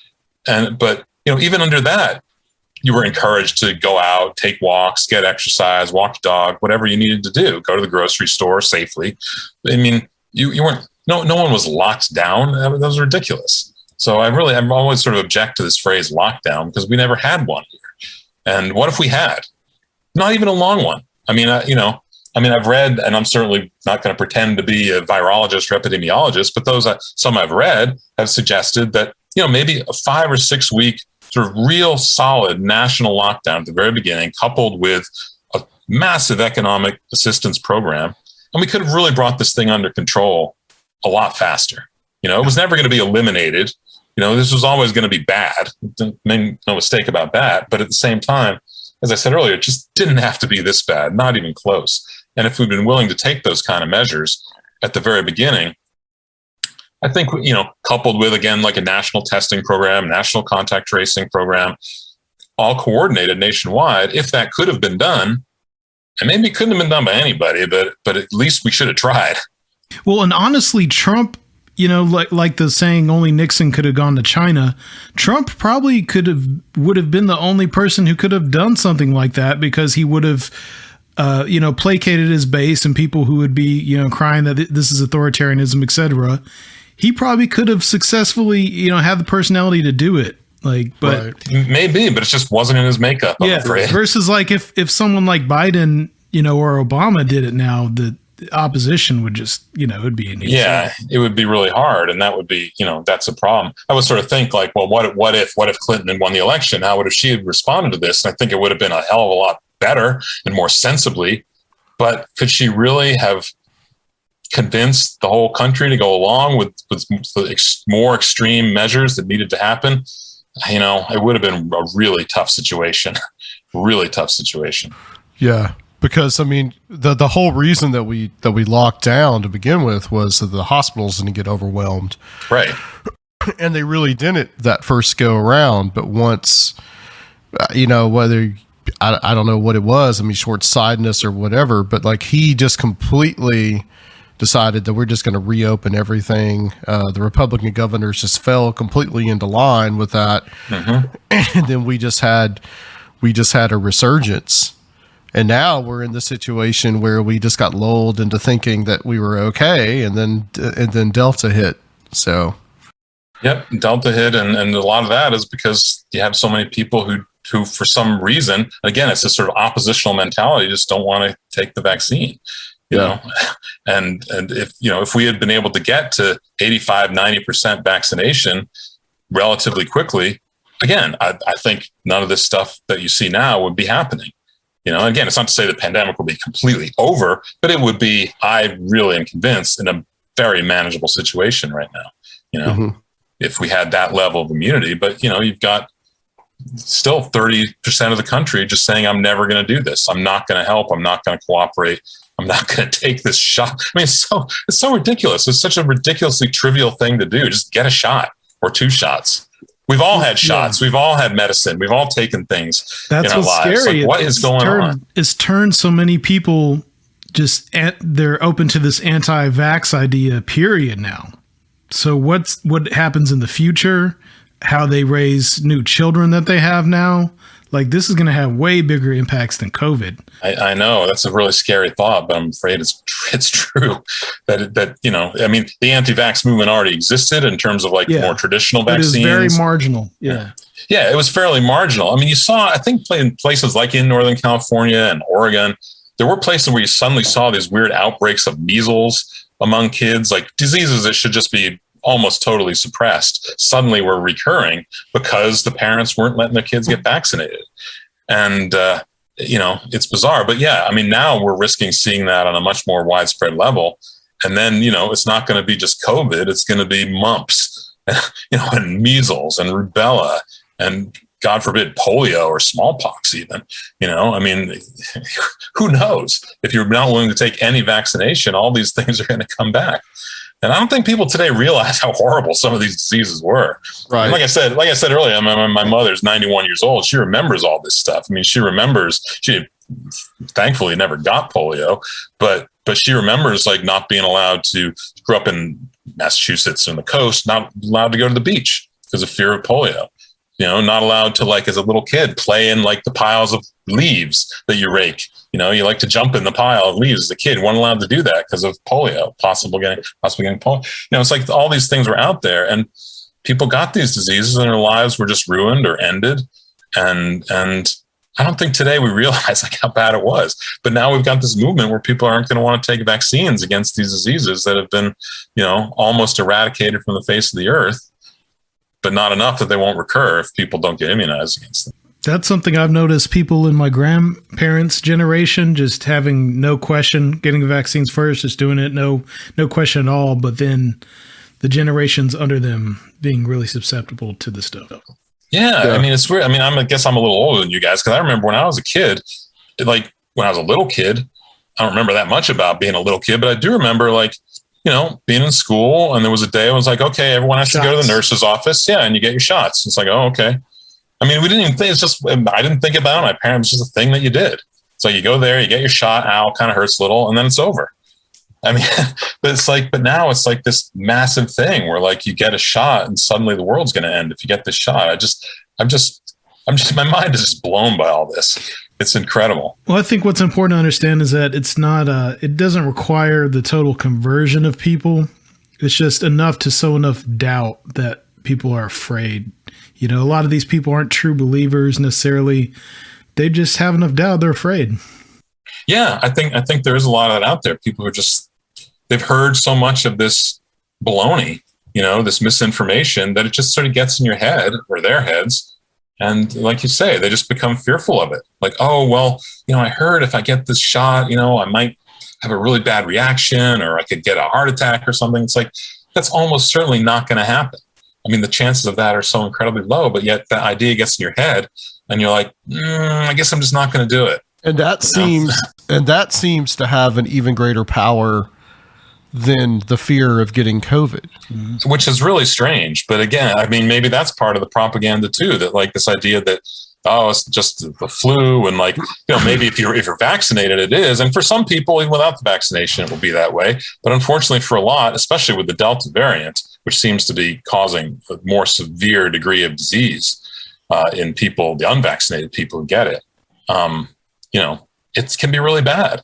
I mean, I've seen plenty of reports of people dying who were in their 20s or 30s or 40s, whereas you didn't see that many of them in the first, you know, the 2020 version of the virus. Right. It was mostly older people. Yeah. Yeah. It was primarily older people. And then even then it was, you know, your 50s or whatever. Occasionally you'd hear of someone younger getting it and having a really, you know, terrible result or fatality. But now it seems, you know, like it happens with some degree of frequency if you're not vaccinated. If you are vaccinated, it's extremely rare at any age to die of COVID. It happens, but just very, very rarely. But well, I can speak from personal experience right now on that one. I just got the original, and I haven't got the Delta yet. So, you had the original one also? Yeah. Oh man, yeah. I got one on you, Sir Phil. So, last thing that I wanted to ask you about is kind of the idea of Trump. It's almost like his followers and his supporters, he almost sees them as essentially disposable. I mean, you can kind of get that feeling from just January 6th, because I really feel like that if they had managed to take some people prisoner in there, that Trump probably would have sent the army against them and used that as a means to. He just did not, and when he said that, he'd be in the front lines with them, he'd march out there with them. He did it. He watched from the comfort of the Oval Office. But then you also have the fact that he purposely, in like pretty much the depths of the pandemic, right as like it's getting really bad coming in from October to November, he is having these huge events that are just super spreaders in the communities. So it's almost like he himself just views, he almost views them as disposable in and of themselves. What do you think about that? Well, I think, he's a deranged psychopath. So he just does not care about anybody but himself, really.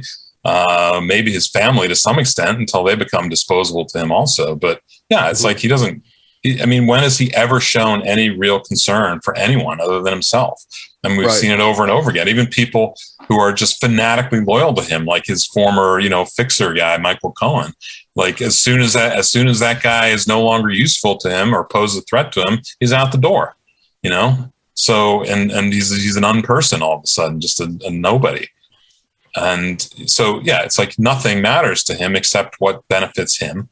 And his supporters, he cares about them to the extent that they shower him with the attention and adulation that he deserves, or thinks he deserves, I should say.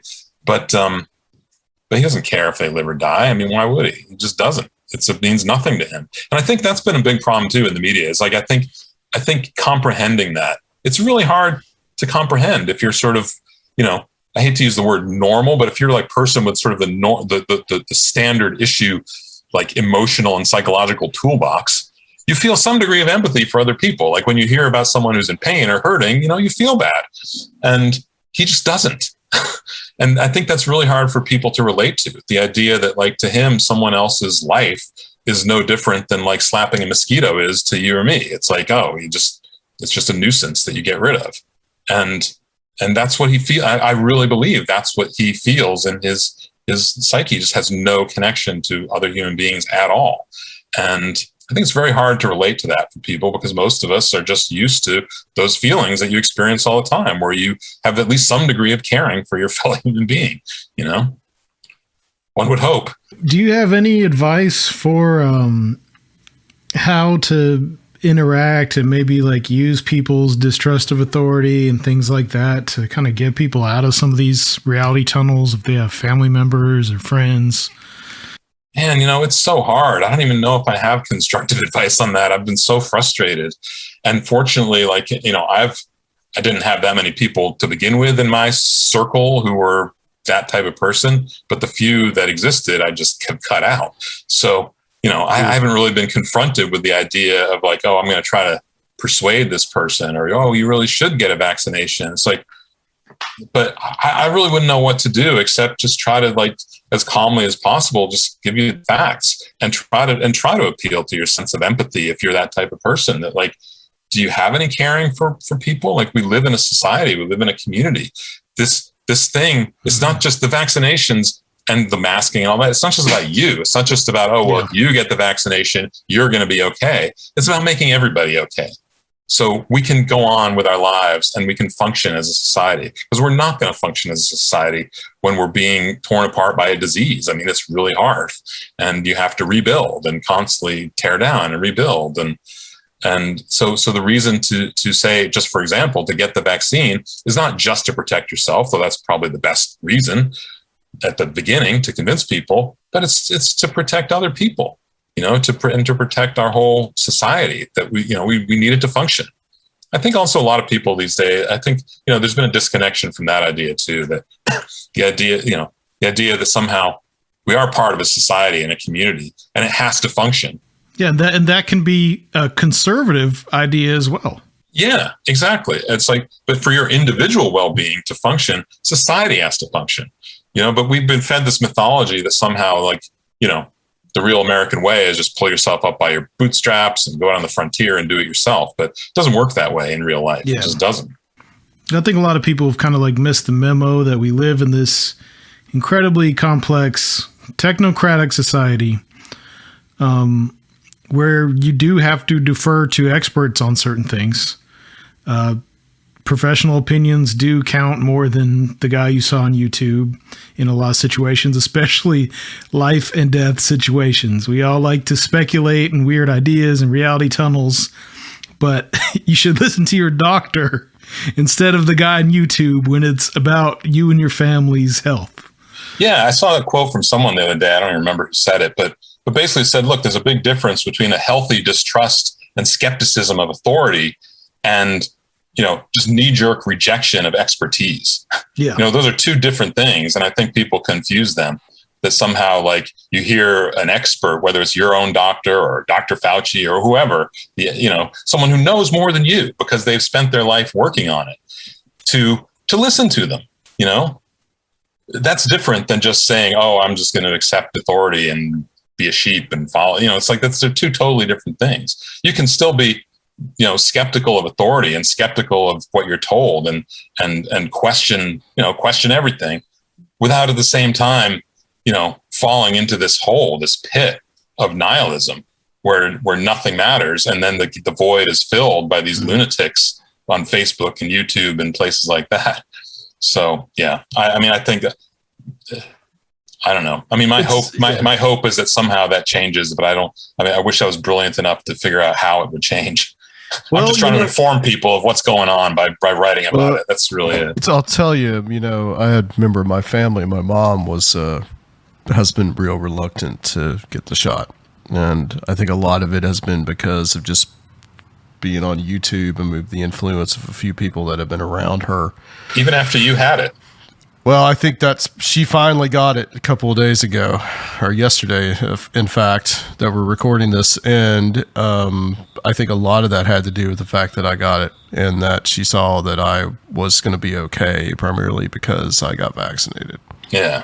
Well, good. I think maybe something good came out of your being sick, which couldn't be any fun, no matter even if it was a mild case. That sucks. I hate getting sick in any way, shape, or form. Yeah. So, yeah. Jonathan, this has been awesome. It's really been a great privilege to speak with you. Where can people find the book and your other writings as well? Yeah, this book probably you can get. Well, I know you can get it on Amazon. That's probably the best place. Or if you want to brave going indoors in an actual bookstore, you can get the hardcover edition in bookstores. On Amazon, you can get the Kindle version and the paperback version. So that's what I would say. Just go on Amazon. Not that I'm plugging Amazon, but that's who's selling my book the most. Sure. But also bookstores, go into bookstores, and if they don't have it, order it. I love bookstores and I would love to support them, but yeah, that's where you can get it. It's out there and it'll be out there for a long time if I have anything to say about it. So, that's what I'd say. And, if you want to know more about me, you can go to jonathanvankin.net. And that's my website, and that has a little more information about me and my other books and links you can click on. Some of the older books are out of print, but you can still probably buy them online from various sellers. Amazon, a lot of sellers sell the Greatest Conspiracies books and my other stuff. So yeah, you can check all that out. And I hope people do. I think this is really important to, like I said earlier, change people's thinking about and raise awareness of what happened. Because if we don't, it's going to, eventually it'll just be memory hold. And I think that's what they want. The Delta variant, I can't really say anything good came out of it, but if anything possibly good came out of it, it's that we have to still keep thinking about this. Whereas I was really fearful earlier that it was just being, sort of consigned to the dustbin of history. And that can't happen, because if we do that, it's just going to happen again. Yeah, I think that we're going to remember this for a very, very long time. There's going to be pretty much like, there was pre 9/11 and post 9/11. There's pre-COVID, post-COVID. It's definitely going to be one of those historically life-changing events, much like the Spanish flu was. Exactly. But I think the same people who wanted to deny that it was happening in the first place will want to deny that it ever happened. Yeah, that's always a possibility. Especially when it comes to something like history. All right. We're going to go ahead and close out the show, guys. Just a reminder that we are still have some slots available for the in-person at Strange Realities Conference, October 15th through the 17th here in Nashville, Tennessee, and also online. And those tickets are available at strangerealitiesconference.com. There's a link there. Don't forget, we are actually requiring vaccination cards and our proof of negative tests within 72 hours. So just be aware that we are doing that just like everybody else is. And Sergio can tell you where to find our Patreon if you want to help us out on there. If you want to continue some of these discussions, you can go over to patreon.com/conspiranormal, where for $5 a month, you get an extra episode every week.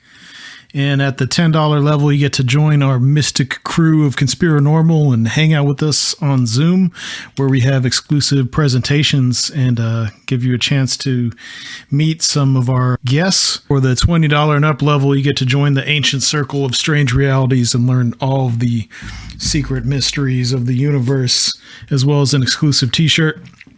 That's all at patreon.com/conspiranormal. Okay. All right, guys, we can go ahead and close out the show. I want to thank Jonathan Vankin for joining us tonight, and we will be back next time. Steve Stockton will be joining us on Conspirinormal.